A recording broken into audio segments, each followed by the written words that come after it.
sakit ng katawan, lalo na rin pala pag may masamang nararamdaman. Pero flex pa rin natin ang pamuscle dyan kahit nilalagnat yan. Pero bago natin simulan ng araw, magkakape muna tayo. Nakalipas na nga ang isang week at nakaraos na rin ako sa masama kong nararamdaman. Dahil may natitira pang pera, kaya napagplanuhan na namin na lakarin ang aming mga papel na kulang at wala. Magkakasama nga pala kami ngayon, Nina Borkia, Aladdin at Jason naman na siyang tutulong sa amin para makuha ang aming mga papel. Kaya ito, masayang masaya ang aking mga kasama dahil first time din nilang makasakay ng train.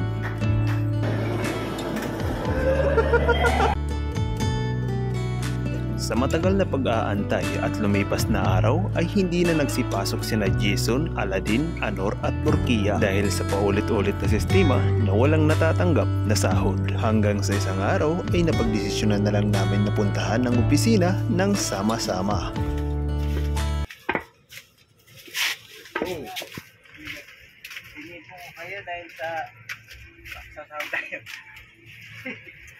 Subalit, wala pa rin talaga. Hindi na kami umasa dahil alam namin na sabaduhan ng kota. Kaya ang ginawa na lang namin ay maghanap ng trabaho saan man mapunta ng ruta. So, ayan, magpapasiros kami ngayon kasi maghahanap kami ng trabaho kasama yung mga kaibigan natin. Yan, pupunta kami ng Barangay Tambo kasi magpapasiros kami ng resume. Sana makapasok ng Boysin. Boysin nga pala yung papasukan namin muna. O magta-try lang muna pala kami. So yun. So ayan, nandito kami ngayon sa Baclaran, sa Cathedral. Dito kami mag-shortcut kasi mas madali yung daan dito. Ang labas na po namin ito, Quiapo na. Quiapo? Hindi, layo Nagsasakay kasi kami ng terminal. Terminal LRT. LRT station. Papuntang Kabuyaw. Maghanap kami naman ng panibagong job. Sana makapasok. Sama-sama kasi kaming 5. Diba?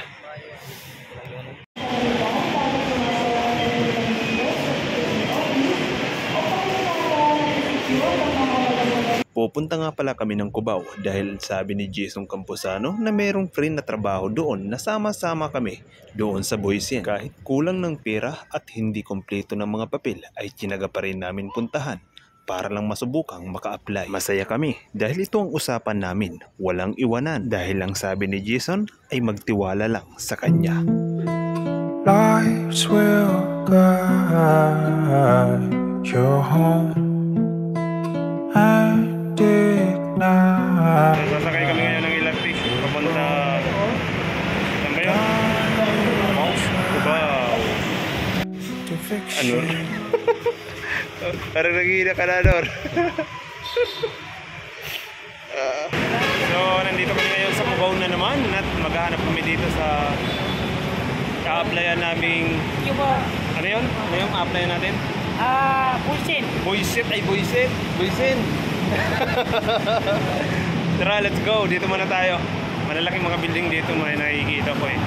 Dahil sa pangakong tutulungan kami ni Jason makahanap ng trabaho ng sama-sama ay hindi na kami nag-atubili pa.